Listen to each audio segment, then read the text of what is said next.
This podcast contains discussions about sensitive topics, including mental health, alcohol and substance use, as well as suicide. It may also include strong language. The viewpoints expressed by guests do not necessarily reflect the opinions of the hosts. Listener discretion is advised.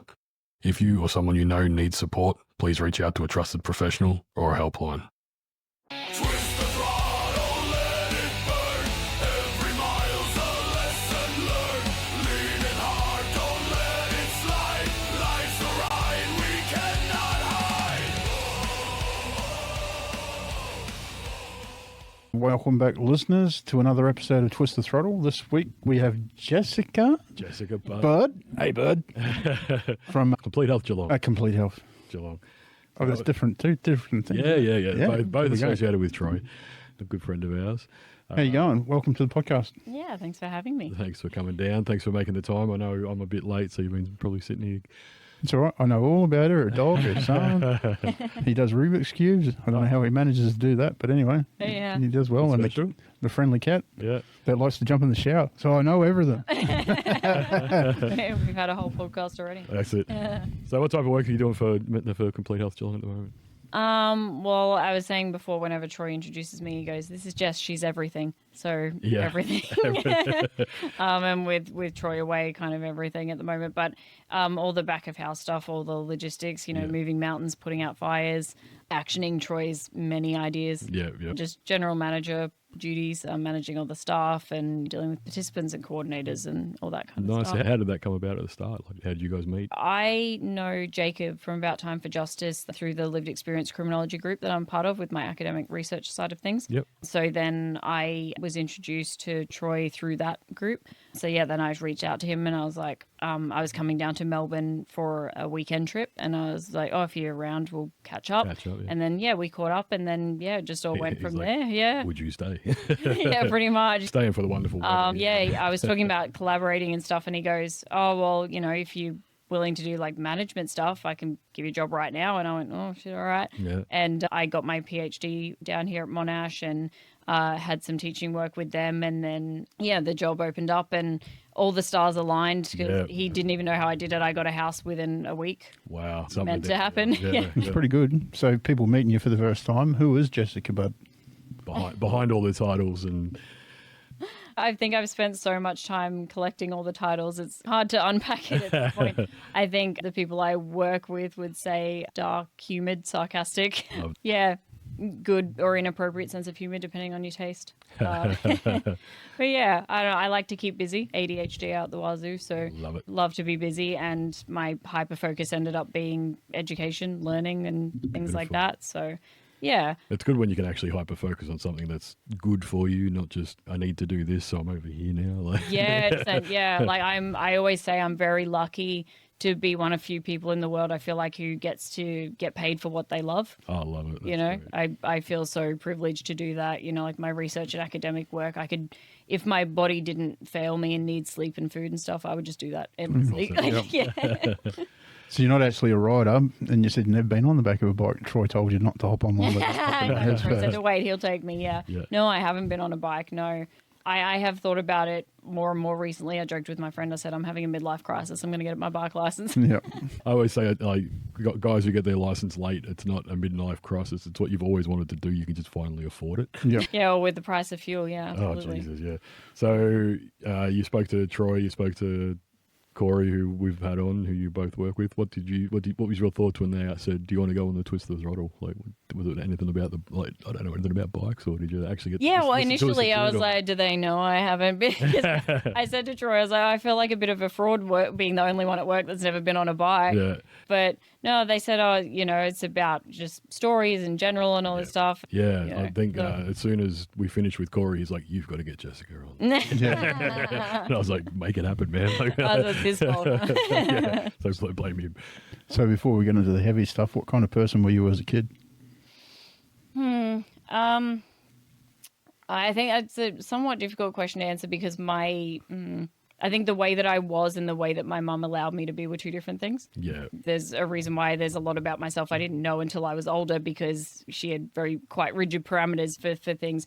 But there were signs of my nerdiness very early on. I remember writing like law textbooks out, and people go, "What are you doing?" I'm like, "Oh, I just found this law book and I'm just writing out things that I find interesting." They're like, "That's odd." I always remember the first career that I can remember wanting to have was a museum curator. Oh, nice. Yeah. Very, very, Said every kid ever, very right? niche market. Yeah, Yeah, right. I do wonder how many museum curators are actually the kids that wanted to be just sort of guys that just maybe. ended up there. You know what I mean? Like, yeah. Yeah. I'm Was not there sure that was was there a version of your life early on that you thought you were going to live before everything got complicated? How did your life change from what you envisioned to where you are now? It changed a lot. Going through school before I got diagnosed with ADHD, I didn't know why I struggled. And originally I was, C- average student, and everyone told me I wasn't academic and I shouldn't worry about all that stuff, which is kind of ironic now. How old were you when you were diagnosed? In my early 20s. Oh, nice. Got through all high schools, primary school, the whole lot. Uh-huh. Yeah. Yeah, and through like 2/3 of my undergrad before I got diagnosed. Yeah. Yeah. So my life, what I envisioned, I couldn't really find what I was happy with, because I was trying to fit into like non-academic things and whatever. And I ended up doing hairdressing the first time I moved down to Melbourne when I was 18. Yep. But that all changed because I got sick. But that was where my life was going to be. Yeah. Yeah. Yeah. Definitely using more of the brain than just the scissors now, right? Yeah. Yeah. That's good. So you've spoken about hardship and trauma starting very early in life. What did instability teach you so far? What is that? Experiencing that so young. I think it taught me very early on to be able to let go of things. Like, I was so used to things coming and going that, like even when I moved down here, I got rid of like 95% of my stuff and just moved with what I could fit in my car. And that's much easier for me than your average person, because I'm just used to not as materialistic. Yeah. Did you move around quite a bit as a kid? Yeah, we did move around a bit. My family historically are gypsies, apparently, which makes a lot of sense. But yeah, it was just my mum would just get rid of anything that wasn't bolted to the floor. We just don't have any like family heirlooms or things like that are sentimental that we hold on to, because everything just not went. raised in that sort of environment. Yeah. My mum's a collector. It's fucking terrible.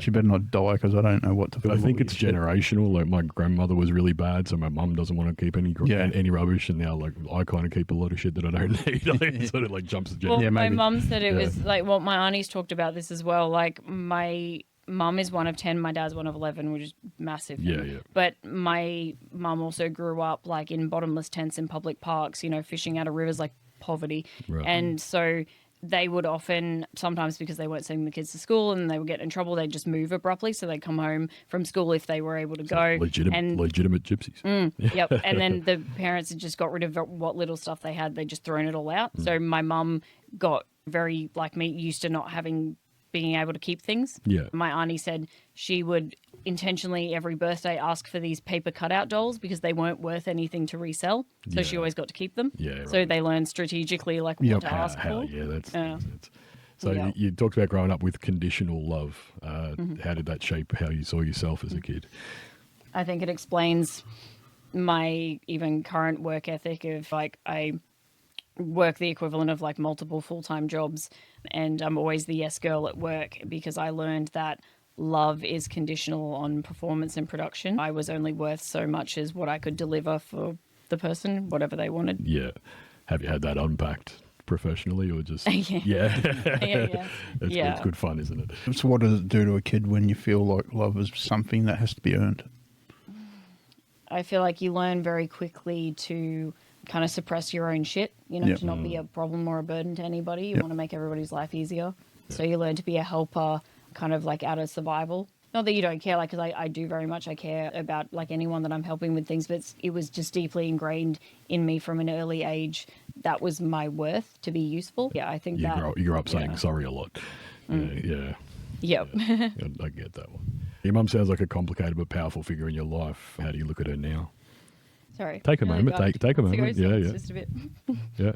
Is she still in your life, or? She passed on the 14th of Feb.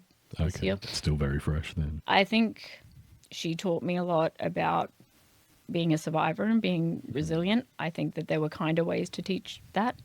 But, I think that there's no way I could have got through everything I've got through in my life had she not instilled that in me. Like sometimes people go, oh, have you been through the military? And I go, yeah, my mum's. Yeah. Technically, no. So I think she definitely taught me things that, like, anytime people go, I don't know how you do it. And I'm like, I don't understand. I don't have a choice. Like, Yeah. But I do, especially after a decade of therapy, know that there are nicer ways to teach a child that. But yeah, I think I wouldn't have made it through everything. Well, I know I wouldn't have made it through a lot of things I've been through had it not been for those parts of her. No matter how she did it, it was still there. Yeah. And I do honestly, I've always said, and I believe it with all my heart, that she did the best she could. She just had no skill set from her family of how to cope with anything. She wasn't, she grew up similar, like, was her parents strict, or obviously? And I mean, when you have 10 kids, it's like just bam, bam, bam. Like she said it was all like almost militarized, and they'd be all lined up with their clothes and food and all this stuff. But yeah, I think she just grew up in a lot of poverty and chaos. And she had my brother when she was 17. So she's been through a lot. Yeah. She grew up in Australia as well. Yeah. Yeah, she was the first one born here of her siblings. She's number 5. Yep. 5. Yeah. So she had a lot of responsibility, I'm guessing, as a kid as well. What parts of your mother live with you in a good way, and which parts have you had to work hard not to carry forward? It's funny also, I've been thinking that a lot lately with how I parent my son. I said to someone recently, I'm like, oh God, I'm becoming my mother. The parts I carry forward are, being able to just be like, shit happens, just fucking keep going. Yeah. And with the relentless amount of shit I've been through, that's been very beneficial, and I've been grateful to be able to do that. The parts that have been hard is like not even grieving her own death. I'm not really equipped for, because any negative emotion for mum was like, cut that shit out. We don't have time for that. Yeah. So I said to my sister recently, who I don't talk too much, because she was finding the same. She's like, I'm okay. And then I just crash and cry all day. And occasionally just break. Yeah. And I said, well, mum never taught us how to deal with anything. Yeah. So we don't know how to deal with anything. Yeah. So even when she was initially got sick and that, I would catch myself pulling myself up and going, oh, okay, well, like, I don't want to cry anymore, because I could just feel her being like, why are you getting upset? Yeah. Why are you getting upset about me? Stop crying. You're being ridiculous. So you also experienced some major loss very young. Did grief become normal before you were old enough to name it? I feel like, my cousin Adam passed on a motorbike, like in a motorbike accident when I was too young to remember. I was only about 2.5 at the time. Is that part of why you haven't been on one? Yeah, not inherently out of my own fear, but just out of my mum was really good at instilling fear and telling me how I felt about things. So that's part of it. Yes, I probably will now that she's passed. Was she a we don't do that type of person? She's like, you don't like this. I'm like, you don't like it. I like it. I'm like, wait, it's not the royal we. Yeah. Yeah, no, my sister died in a car accident when I was 12. But even with that, I wasn't allowed to see her in the hospital when she was in a coma. I wasn't allowed to go to the funeral. I've never been to where she's buried. Oh, wow. I was not even told the location, because my mum said grieving is morbid and is not for children.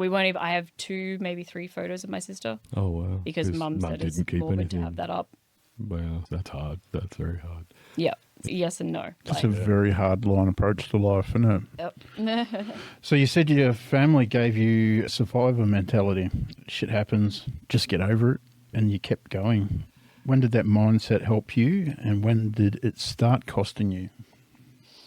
I feel like it's kind of chipped away at me in terms of costing me, like, over time, because there's a lot of things that I still, as an adult, am learning to process and deal with.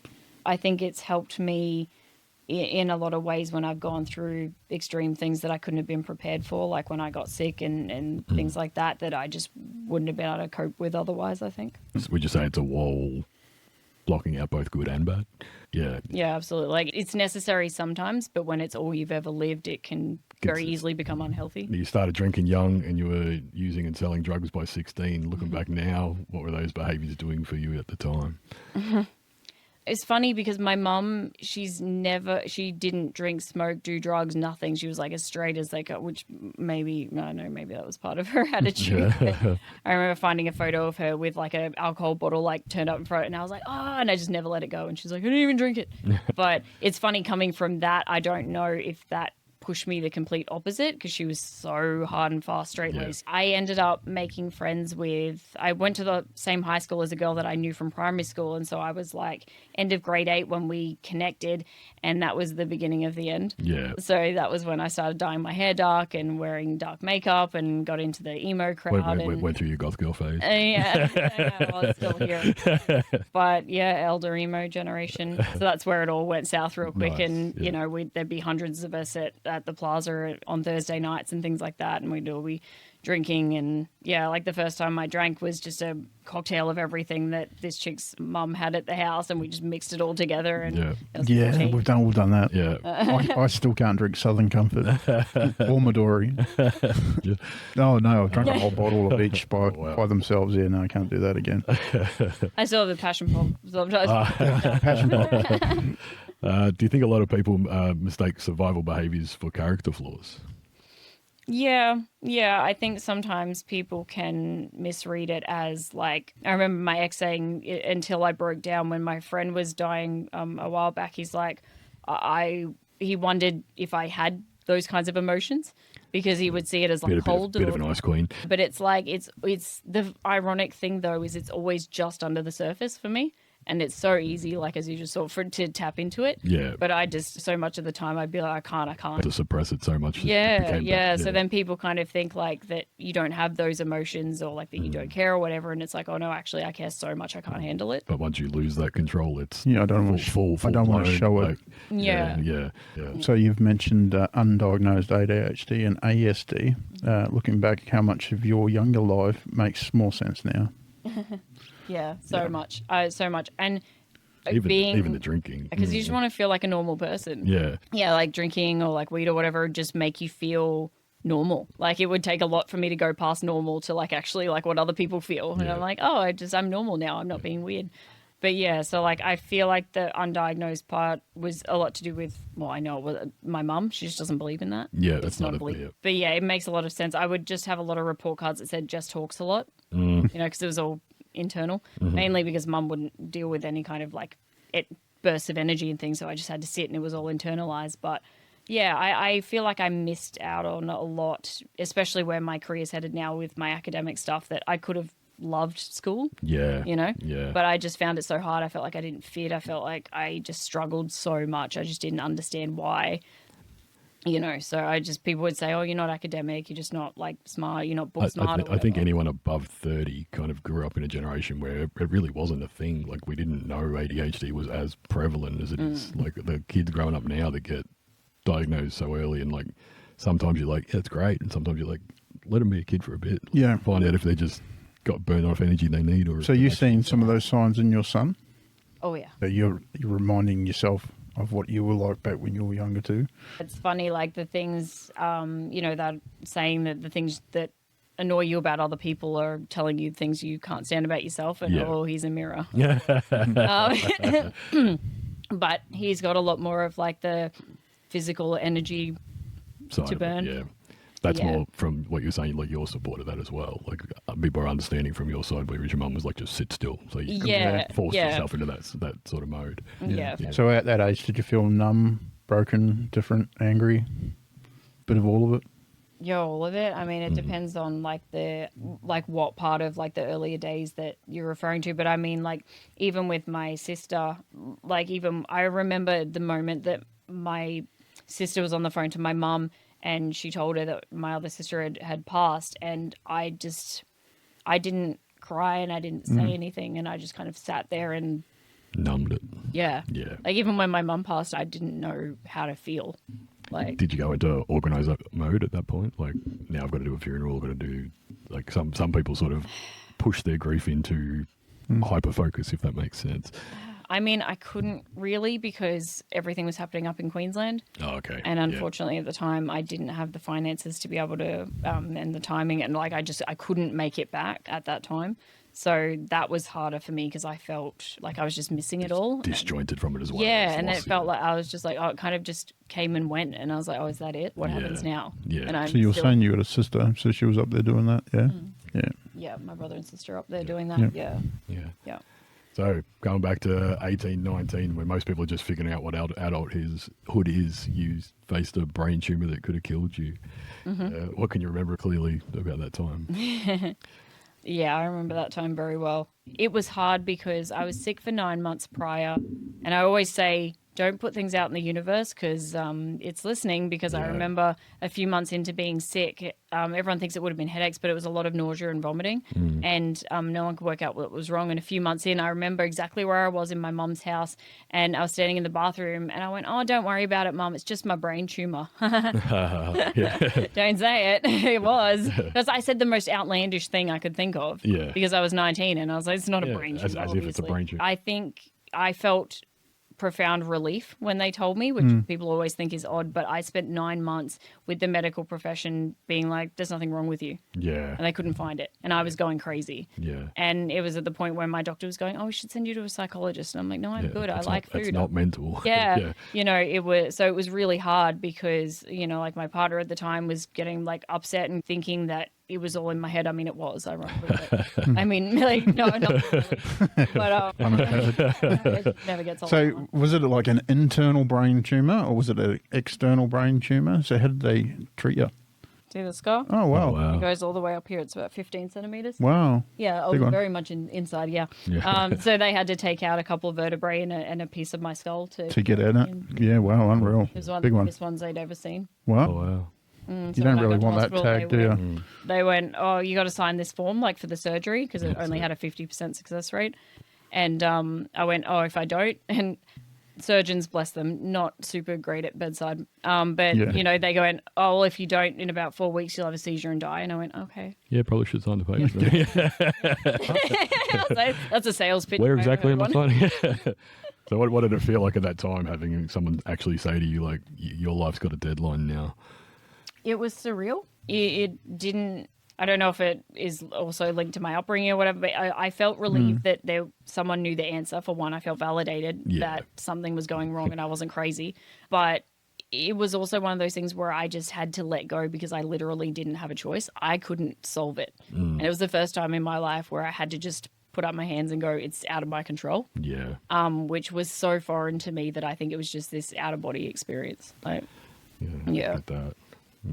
I was trying to imagine being in your shoes. What can you do? Fuck, now I've got to fight this battle at that age too. It's a fucking hard one. So you had a partner with you at the time that was helping you through it? No, actually. Where I'd moved down to Victoria with my partner at the time, and then he, like, we were young, and I think that I don't think it's an excuse, but I think that my being sick for 9 months, he didn't know how to handle that at 9 Oh, months. so it was a prolonged thing as well. Yeah, it was 9 months of just mainly just And like throwing you said, up. all the doctors saying there's nothing wrong with you. Yeah, the but- buttons going like, stop putting this shit on. Yeah. Yeah, but I literally had several brain hemorrhages and was working full time at this Holy point. shit, And that's what people go like, how do you get through? I'm like, I've been through fucking worse. Like, I remember, I didn't know it at the time, but I can clearly remember one of them now. And I had a brain hemorrhage and then went to work for 10 hours on my feet. Like, just Wow. keep shit up. Yeah. That's It's one of those, mum. like, how did they miss it type situation. right. Yeah. But so no, my partner had actually had left me. Yeah. And he just, I never saw him again. He left me and just off the face of the earth. Yeah. So then my mum and my friend that I mentioned from when I was 14 that started everything, they flew down and drove back because I had my car and we all drove back. And then my mum saw how sick I was and she said she was laying in bed with me one night when I was sick and I was asleep and she saw my neck and it was like moving on its own Oh, wow. because it's like lower at the base of my head. And then, we went into the hospital and I had another hemorrhage in the hospital and that's when they found it. Unbelievable. What doesn't kill you makes you stronger. So you said that that experience gave you a urgency about life that most people don't have. How did that change you? Yeah, I mean, being faced with mortality at that age. Yeah, and especially like, after my sister had died at 18 and then I almost died at 19, my cousin Adam was, early 20s when he died. It was just so much young death that I just went, no, like it gave me a perspective, I guess, of all the little things that don't rattle me so much now. Like that, people get all caught up in all of these little things that don't matter. And sure, I do as well, obviously, but like lesser so, I think, because of that experience. Yeah, the old first world problems. Yeah, but I've always said, because people go, oh, does it like bug you when people complain because they stubbed their toe or, something little? And I went, well, no, because God, I hope that most people don't go through what I've been through. Yeah, So I really hope that's the worst thing that ever happens. yeah, to that person. right. And I'm like, I always say, well, whatever the worst thing is someone's gone through up to a point is the worst thing for them. Yeah. So like, I can't ever hold my experience over someone and be like, ooh, Yeah. But it does get hard sometimes when Yeah, people, life's not a competition yeah. either. Like. Yeah, no. So was there a moment after the surgery where it was kind of like, now what? Like, it was supposed to be a 4-hour surgery and it was a 10-hour one. Wow. Yeah. Like you said, it was as big as they found. So the more they dug, the more they found. Yeah, and it was funny because Mum said that they were running out and having coffee breaks and lunch breaks and stuff in the middle of it, and I'm just so wild to me to think about. Yeah. But I came out of it and I was just like, oh, when do I get food? I was starving, and I just came out of it like, I want my mum and I want food. Yeah. But yeah, like it was afterwards. It was a lot because they essentially like broke my neck, Yeah. so I couldn't move my neck. And I challenge you, brush your teeth, friends, without moving your neck. It is. Yeah. Just everywhere. Like the things that I didn't even realize I couldn't do anymore until I was living it was a lot. And I had like stitches and staples up the back of my head and stuff, which I used to get amused by shocking people with. But I just didn't know what to do at that point. But I knew I had to change my direction because I was kind of just ebbing and flowing through life. And I was like, no, I like really wanted to be more intentional. Yeah. But I didn't know what that looked like. And yeah, there was a few months where I just couldn't even move my head properly. So I couldn't do much of anything. And being 19 and having to have your mum help you have baths and stuff was a fun time. Yeah, it feels very different. Awkward. Yeah. Yeah, Little bit. progressive. But then it was also progressive in my headspace. So you woke up from surgery like, I'm still here now. Like, now what? Yeah. I feel like I kind of like came out like guns blazing, but then also didn't really know what direction to point that in. I'm still like, give me a time. Yeah. Yeah. Yeah, exactly. So it was a bit of finding purpose after that, which I think I didn't really have before. I was kind of just, fulfilling that role of performing and producing and whatever that needed to be at the time. But then I wanted to be more intentional about that. Just took a minute to figure it out. So that's how I started studying, actually. Yeah. So you were told you were an academic, but you went on to have Degrees. degrees, masters, research and teaching. There we go. PhD. Come on. Yeah. Yeah. What did that prove? What did proving people wrong mean to you? Oh, everything. Everything. Yeah, like it was initially because of the ADHD and the boredom, and I couldn't even, I had a broken neck that I was healing from. I couldn't do anything. I was going insane. So I started studying online, and then I transferred to on campus, and then I was like, oh, I love this shit. And then I got diagnosed and got medicated, and I was like, holy shit, I can choose my thoughts. They're not being like, there's not a million thoughts invading my head. My head was quiet for the first time in my life 2 days in, and I was like, is this what everybody else's head is like? I was 42. Yeah. Oh, no, hang on. Yeah, older than that, 46. Yeah, 46 when I was first medicated, and I was like, I sat down and I was just like, the ringing in my ears went away. Like it just became like all the noise, like just quiet. And I was sort of said to my wife, I'm like, oh, this is fucking weird. Yeah, it was. And she's I like, what do you never mean? knew. I knew, and it was the first time in yeah. my 20s, and I was like, is this what everybody else's head does? Like you choose a thought and then it comes in. You're not like just being assaulted. Did you thoughts. feel like you had missed out on a lot at that point because of that? Like you're like, is this everyone else's brain doesn't do this 400 mils a mile? And like, absolutely. I call it my broken like turbo I brain, know like, everyone has their views on medication, and that's fine. For me, I'm like, God, I wish I had it a decade earlier. Like it saved me. Yeah. Like it allowed me to execute what I always knew I wanted but couldn't do. Yeah. And I was always kicking myself like, fuck, why do I forget things? People think I don't care because I don't get back to them. Why can't I focus? I like this. I'm interested. Why can't I do? And I would just get depressed and anxious. And then when I could actually execute what I wanted, my motivation was actually something I could put into action. I could do it. I was like, holy shit. Yeah. So it sounds like your studying was a way of rebuilding who you were. Yeah, absolutely. And it just showed me that there's more to it than you think. Like when people write you off and go, oh, you're not academic or you're not this, well, maybe you're just not in the right conditions to execute exactly. that. I'm going to rephrase this question I've got written down here because I kind of use the same thing. Like, you've joked that you're fueled by spite. Your motivation is spite. I often use how are you still walking? Because I'm with the broken back and all the rest of them, like mostly caffeine and spite. Like I'm not going to let my body tell me what I can and can't do, so I'm going to fucking do it anyway. So. Oh yeah, 100%. Even with coffee, like every like symptom on the list of adverse reaction to caffeine I have, and I'm like, I'm no quitter. My body doesn't tell me what to do.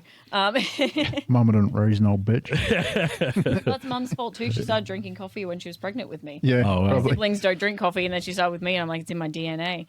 But yeah, no, I feel like that's not a joke. I feel like genuinely, like, spite is what fuels me. Like, love it. always, you know, my mom was like, you're not academic, you're not this. And then every, like, rung higher that I got, I was like, take that. Yeah. He's not academic now. PhD, bitch. Right? I know. And even when I was in grade 12, I was like obviously still not diagnosed at that point, and I said I wanted to go to UQ, and the guidance counselor, amazing, it was just like, maybe you shouldn't aim that high. Like they have really high entry scores.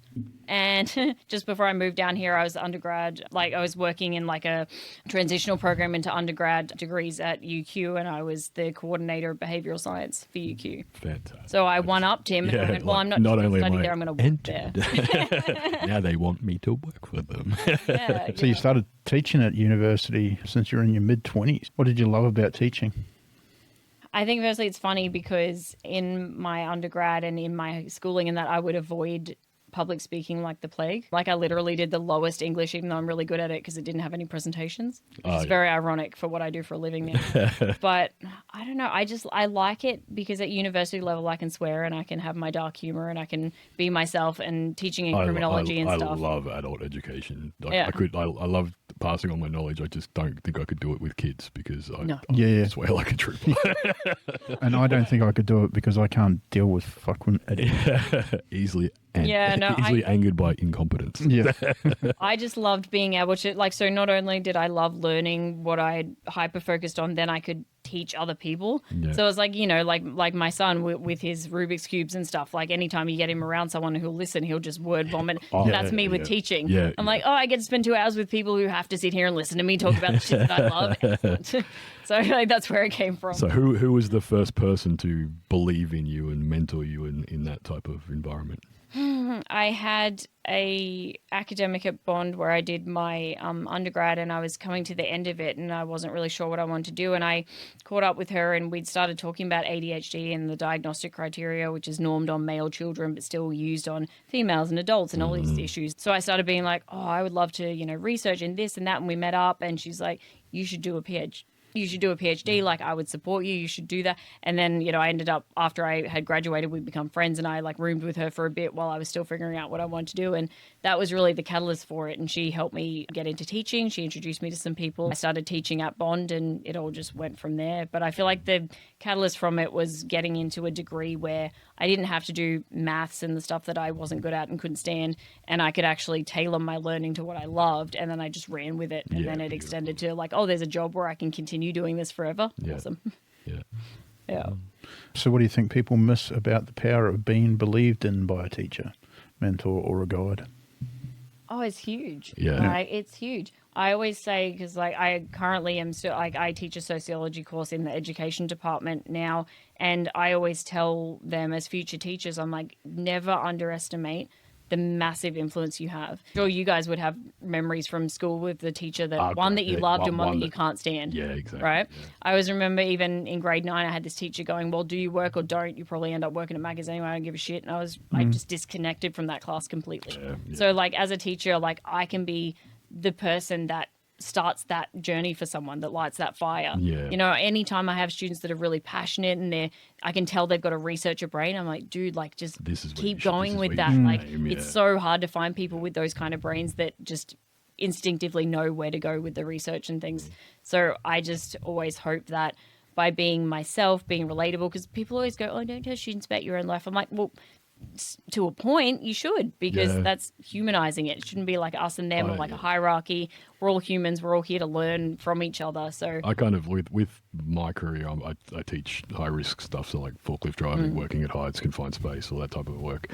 So I use a lot of my life experiences to go like, I'm not just a guy who read a book, I've done this shit. Like, 100%. This is like, I'm telling you what can be out there. Like this is what you're going to come across. Like and not just page 7, please. Yeah, because like even when you have like, because once I get to the point where I'm at, you know, I'm doing a PhD, I've got publications, all this stuff. Students think, oh, I'm not like her, and so I always try to be like, every day I have to work my ass off to be at this level. Like it does not come natural to me. Yeah. You know, like I spent so much of my life being like, why am I different? Why aren't things working? I had to get really creative learning ways that that I could study that worked for my brain. Yeah. And I ended up with like tendonitis because I used to, in my undergrad, write out whole chapters because I couldn't remember them otherwise. Yeah. So I always tell them. Had to be reading it long enough for it to stick in long-term memory, not just short-term memory. Yeah. Like, and I had to read it, write it, say it was like my holy trinity of what I had to do. And so anytime students are going, oh, I'm not like you. And I'm like, you have no idea.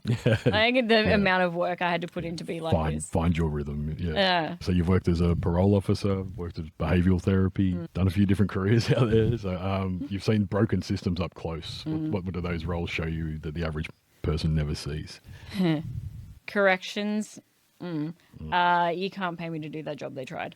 It's awful. So it showed me that I felt like that job was going to take a piece of my soul if I stayed in it, because you're the first point of contact for people coming out of a very broken system. Your hands are so tied. Like I started with 113 people on my caseload and they didn't even give me an office. So people were waiting 4 hours to see me, which they love when they first get out of prison. By the way. Yeah.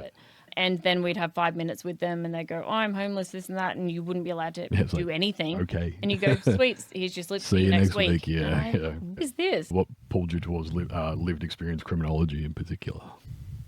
Experiences like that. Explain lived experience criminology. Basically, we see a lot of lived experience insights in a lot of different industries, whether that be like health or disability or education or whatever, people that have been through a system, advocating for people currently in the system or speaking to what change needs to happen, what their experiences were like of things currently, are policies working, are procedures being followed, that's valuable insight. But when it comes to criminology, people are very adverse to that because they're like, oh, well, they're a criminal. Why should they have a say? And it's like, well, what's your agenda?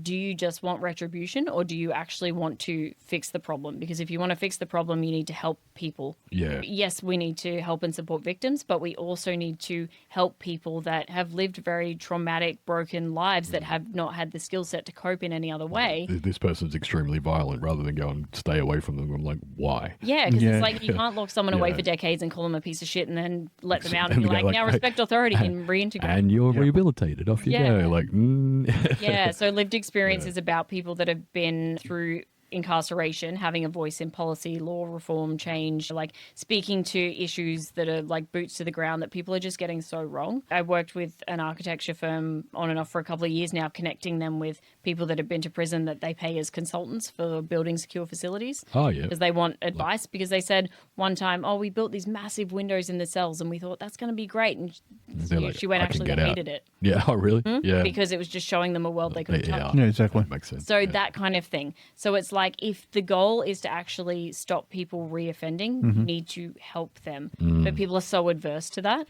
They're like, when I worked at Ravenhall, it was all about teaching them how to become people again. Recidivism is what it was called. And teaching them how to be a proper part of the community again. Yeah. And then, I'm spewing I never made it to the... Yeah. Because I would have been good at it, but I see where you're coming from with the criminology as well. You need to get into their mind and figure out who they are and why they think the way they do and how to fix it. Yeah, and it's like just when people come at it from a lens of like, you're the problem, you're a problem, admit that you're a problem and sort your shit. Like people, like it's so abrasive for people. They don't want to change and grow in that environment. Like I remember talking to someone recently and I had to be very articulate in the way I approached it. She was doing a PhD around prison architecture and stuff. And she goes, oh, but the cells shouldn't be comfortable. And I was like, I'm going to stop you there. Yeah. I'm going to stop you there. I was like, the deprivation of liberty of actually being removed from everyone and everything you know is punishment in itself. And you're living there for potentially decades. I said, giving them a comfortable bed so they can have a good night's sleep. So then when they wake up and they do go to group therapy or they are trying to do a course, they can actually function. I was like, how cruel do we need to be? I was like, have you ever tried to change your behavior or grow as a person or do better under horrible conditions? Yeah, giving them a safe space to turn away. Yeah, so I was like, it has to be a balance. Like, yes, there's a punishment element, but there also needs to be a much Don't make it a luxury hotel, but bare necessities and like what's enough Yeah. to wake up the next morning feeling like you're a human at least. Yeah, because it's like if Yeah. you want people to like educate and get skills and develop coping strategies and go through therapy, you can't do that if you're in a space where you feel like you're being tortured all the time. So why is it so important that people with incarceration experience have a voice in policy and reform? Because who knows better? And I mean, if you want like a capitalism kind of answer, like it's not financially benefiting anyone to pay for all of these people to be in prison all the time, 140 grand a year or whatever. Yep. And then they keep coming back. Like realistically, the bottom line, if you're thinking about it from that perspective, that's not helping anyone. And if you think about it from the perspective of stopping crime, the current system's not helping anyone. So you need the experiences of people that are going through it to actually stop that. Because right now we're allocating a lot of money and resources to things that just do not work. Yep. It makes no sense. Explain to us your PhD. You focused on veterans in prison. Give us a rundown of how that. Yeah, so I actually, through the lived experience stuff, I connected with a lifer down in ACT, wicked smart. I believe he's finished his master's now. He's going to be doing a PhD. We got to talking about all different issues. He's ex-military, and he talked about his background. We saw a lot of overlaps. If you describe people leaving the military and you describe people leaving prison, it's almost a mirror. Yeah. So then my thinking was, okay, well, if you have compounding instances of like hierarchical, hypermasculine institutions like back to back, what impact does that have? One, on how masculinity is performed, if you're in a culture of like, dominance and control and violence and things like that, but also how that affects people's ability to reintegrate. If that's not gone well from the military, and then people from the military like assimilate into prisons really well because there's a lot of similarities. Yeah. So then how much harder is it then the second time when you try to reintegrate and you've gone from, like maybe heroic status of serving your country to now, Piece of shit. subhuman, like your offender label. So it was hard the first time. How much harder is it now? So you know Jacob Little quite well, and he's from the 1% world, going into prison and now getting himself on the really, really good track. The 1% world has that draw for the guys that from ex-military because it still has that structure. It still has and the brotherhood. It still and has that camaraderie, feeling of like you die for your guy next to you, which is really instilled in the military type of world. We do see that. We see like the main paths I would say that we see is going into the military or drug and alcohol, like substance abuse problems that then come into like crime related to that. Or we see people, like you said, the draw of organized crime or like biker gangs is like that sense of purpose and brotherhood and things like that they miss. That's the transfer of skill set, unfortunately. Because you talk to veterans and they're like, I can dismantle 30 different kinds of guns, but that's about it. What do I do now? Country, so I remember having a chat with a guy from the army, and he was saying that it's like the government spends all of this money, all of this time, like making me the perfect weapon, and then go, okay, well, we got no one for you to kill, so go be a normal person. You're like. And then it's almost like the stigma is like you then almost get punished for that. It's like like a lot of people don't disclose veteran status when they go into prison for that reason because they find themselves like segregated or in like solitary or getting escorted around the prison because how to hurt people. Which is ironic because we actually see a lot more control and a lot less violence from veterans in prison than other people because they know it's not supposed to be used all the time. Being trained the right way. Go on. Yeah, is your work ultimately about justice, compassion, reform, understanding, or all of it? All of it. All of it. And I think that's the most jarring thing for people is because someone asked me once, well, why don't you work with, like helping victims? And I was like, well, I am. Because if you help the people that are offending, you're making sure there's no future victims. But it's so abrasive to people. But when we see so much, trauma and like, undiagnosed mental health or untreated mental health, or like people that have cried out to the system, like, please take me into a rehab, please take me into a facility, and then they end up committing crime, going to prison and continuing to get no help, what do we expect? So I think as well, having a lot of like things in my own life ignored or suppressed or not dealt with for so long in my life made me empathetic to that. Like, what does that create in people? Definitely. And it can't just, yes, there's punishment, but it can't just be punishment if you actually want people to get better. So you kind of described that time as like a toxic workplace because you were sort of shackled in what you could do and burning out yourself like mentally. How close did you cope to losing yourself at that time? I think like there's been like you said, losing part of your soul if you stay. I knew I couldn't stay in that because it was just too much of like not being able to do what I wanted to do, not being able to help.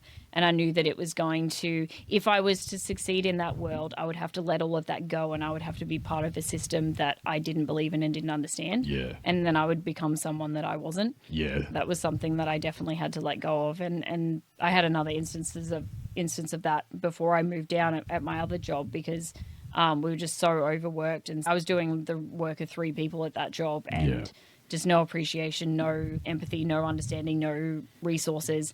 And it was starting to take away my love of teaching, which was very scary for me. Because that's where all the passion came from. Yeah. Yep. Yeah. So a lot of people know they need to change something, but they don't. What helped you actually move? I think it became a necessity for me.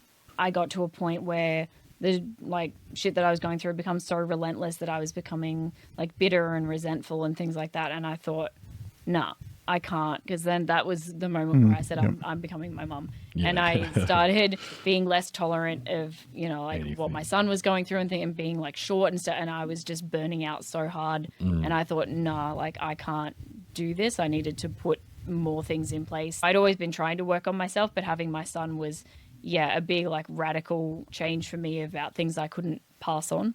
Yeah.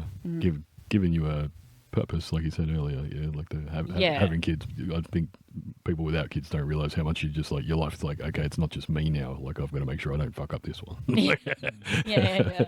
So this is about this time is when you had the opportunity with Troy to come down to Melbourne. Yeah. It was, I've been in academia and that side of things for almost 11 years now. So I've been like stable in it, but it was at the point where I just went, something big has to change or it's not going well. Like I needed a huge shift. So was the move to Victoria an escape, reinvention, rescue? How do you look at it now? All of it. All of it? Yeah. I think it was like not escape in an unhealthy way, but I think I needed a strategic immediate exit from my life at that point. Yeah. It was definitely it was a mixture of things. Like I said, I had a partner down here at the time as well. We broke up not that long ago, but whatever. But then the hits just keep going. But yeah, it was a combination of things. It was an absolute blessing because I saw my son for maybe 2 hours a day. Like I was working about an hour from home, but with traffic and that, I'd spend about 4 hours a day in the car. He'd be in before and after school care. Like we'd be out of the house at 6 a.m. back at, like 6:30 at night, and quick dinner, bath, bed, and do it all again. And I was missing his whole life. And it was gutting me. And I moved down here, and I said the moment where it really hit was I made a coffee at home and I took him to school and I got petrol and I went by the real estate and I got back home, my coffee was hot still. Yeah. And I was like, what is this? And I felt like I got my life back. Yeah. Yeah. And so much better work-life balance now. Yeah. Even when you're the everything. Do you feel like sometimes life happens for a reason, like that type of stuff falls in your lap? It's like when I was rejected for being a prison officer, I had full-time custody of my kids. It just wouldn't have worked. Yeah. Going into prison for 12-hour day without a phone. Plus night shifts. And doing shift work, it just wasn't going to work. So the world just made it change the way it needed to change. Do you feel that happened for you as well with when Troy came into the picture and whatnot? Yeah, I think so. And it was like, it was hard initially because it took me 10 years to get a full-time job in academia, which I left to come down here, which is a lot because maybe like 10% of academics are full-time. It just doesn't happen. Yeah. That was hard to let go of, but it was like I just needed that shift, and I'm really glad that I did it. I definitely think that it was the stars aligning. I think that things fell into place so easy I couldn't not do it. Like I couldn't argue with how things worked out so perfectly. So what is this new chapter giving you that the old one couldn't? Just your son. My son back, my life back. Nights and weekends back that I just didn't have. I'd just be working constantly. So what is it about your work now at Complete Health Geelong that aligns with who you are? The big focus that Troy has on just meeting people where they're at and not judging them for where they're at or where they've been.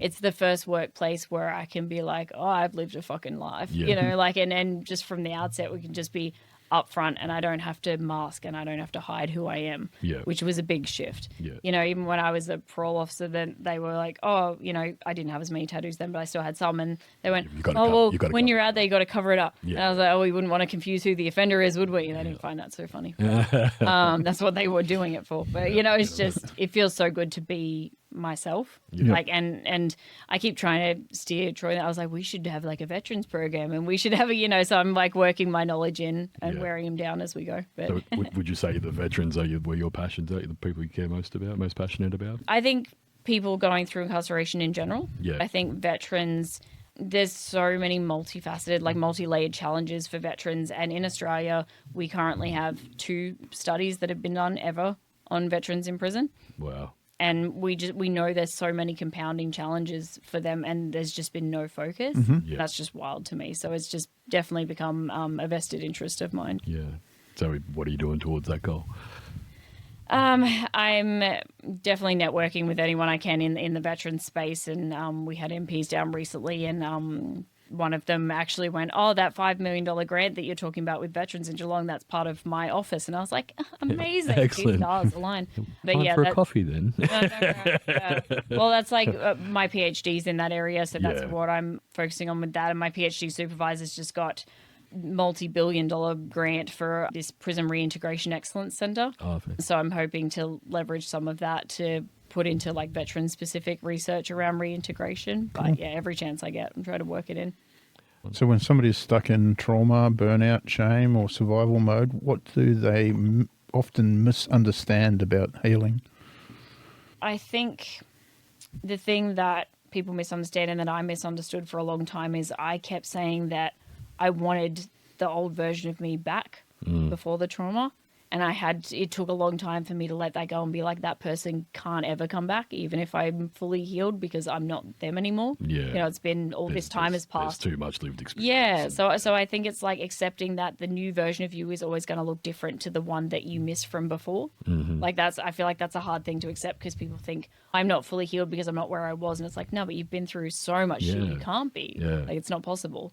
So that was a big shift, I think, that I had. I always say, if you met yourself 10 years ago, would you buy that person a beer? You know, is that like, is that one of you? Is that would be someone you would want to hang out with? And I'm like, no, like me 10 years ago was an asshole. Like, I'm a completely different person in the last 4 years. Like, even in the last 2 years, my life's changed so much. So it's what you've been through makes you who you are. So I think that was a big thing. I thought, like, when I was healed, I would just be like I was before. But that's just not possible. No, it's not. You can't.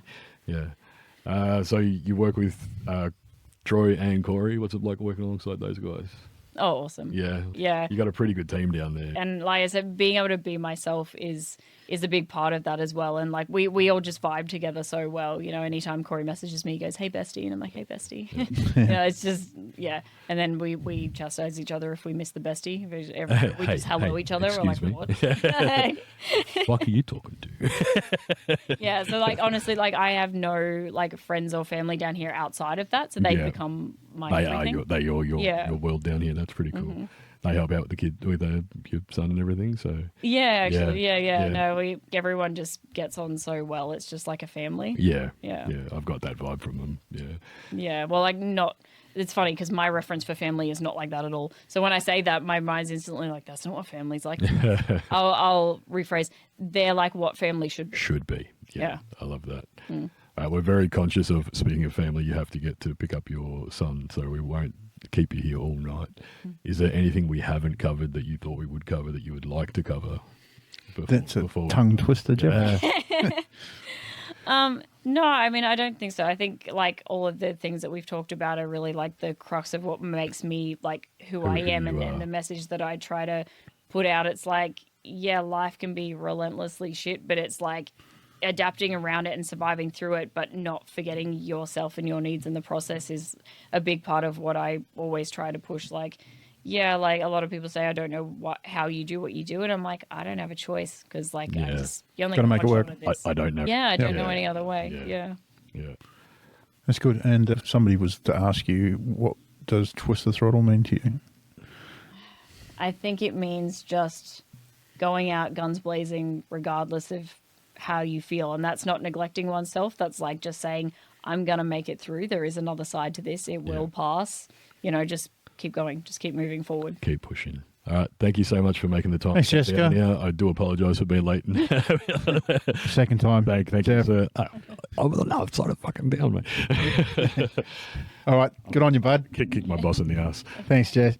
Thanks a lot, watchers and listeners. We'll catch you on the next episode. See you, AZ. Thanks for riding with us today on Twist the Throttle. If you enjoyed the ride, don't forget to subscribe, leave a review, and share it with your crew. Remember, no matter how tough the road gets, you're never riding alone. Stay safe, stay open, and catch you on the next ride. Keep that throttle twisted.